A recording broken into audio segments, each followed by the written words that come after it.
Police কি বলছে? Police হয়তো পুলিশ শুধু আমাদের উপরে জুলুম করছে, বলছে ওঠাও ওঠাও ওঠাও ওঠাও করছে। জাতীয় সড়ক অবরোধ করা হয়েছে, মা বোনেরা রাস্তায় বসে পড়েছে। আমরা দেখতে পাচ্ছি মা বোনেরা রাস্তায় বসে পড়েছে। মহিলা বাহিনী এবার এসেছে, মহিলা বাহিনী তারা এসেছেন এবং তারা তুলে নিয়ে গিয়ে সরিয়ে নিয়ে যাওয়ার চেষ্টা করছে এই মুহূর্তে। পুলিশ কি বলছে? পুলিশ কোনো বিচার দেবে না, ধরবে না বলছে। পুলিশ বলছে উনি ফ্রি ঘুরবে, আমাদের ঘুরে বেড়াচ্ছে সামনে, অথচ ধরছে না, ধরছে না। ওনাদের সাথে মিল হয়ে আছে, একযোগ হয়ে আছে। আমাদের আটকে করছে না, ইসরায়েলকে গ্রেফতার করছে না।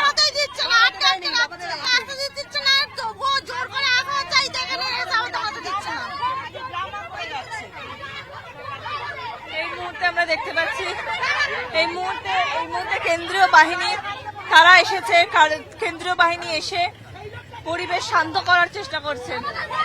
মহিলা বাহিনী তারা এসেছে, মহিলা বাহিনী এসে পরিস্থিতিকে শান্ত করার চেষ্টা করছে, যাতে কোনো রকম ভাবে কোনো অপ্রীতিকর ঘটনা না ঘটে, পরিস্থিতি স্বাভাবিক হয়। সেই পরিস্থিতি স্বাভাবিক করার চেষ্টা করছে এই মুহূর্তে। ফলতার ছবি দেখাচ্ছি। গতকাল থেকে রণক্ষেত্র চেহারা নিয়েছে এই ফলতা। গতকাল থেকে রণক্ষেত্রর চেহারা নিয়েছে ফলতা। গাড়িগুলো আটকে গেছে, সেই ছবি দেখাচ্ছি এই মুহূর্তে। যানবাহন চলাচলও আটকে গিয়েছে। অন্যদিকে মহিলা ফোর্স নিয়ে আসা হয়েছে, র্যাব বাহিনী নিয়ে আসা হয়েছে। তারা কার্যত পরিস্থিতি সামাল দেওয়ার চেষ্টা করছে। গতকাল থেকেই ফলতা রণক্ষেত্র ছবি নিয়েছে। ফলতার ছবি দেখাচ্ছি। ফলতায় একাধিক অভিযোগ রয়েছে, যেমন মা বোনেদের সুরক্ষা নিয়ে অভিযোগ রয়েছে। মা বোনেরা ভোট দিতে পারেনি, বাড়ির ছেলেরা ভোট দিতে পারছেন না, এই বিষয়গুলো নিয়ে তারা সরব হচ্ছে।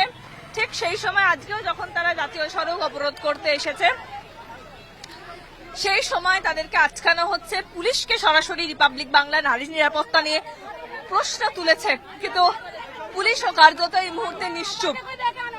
ভিডিও জার্নালিস্ট শম্ভুনাথ পালের সঙ্গে মেঘা, রিপাবলিক বাংলা, ফলতা।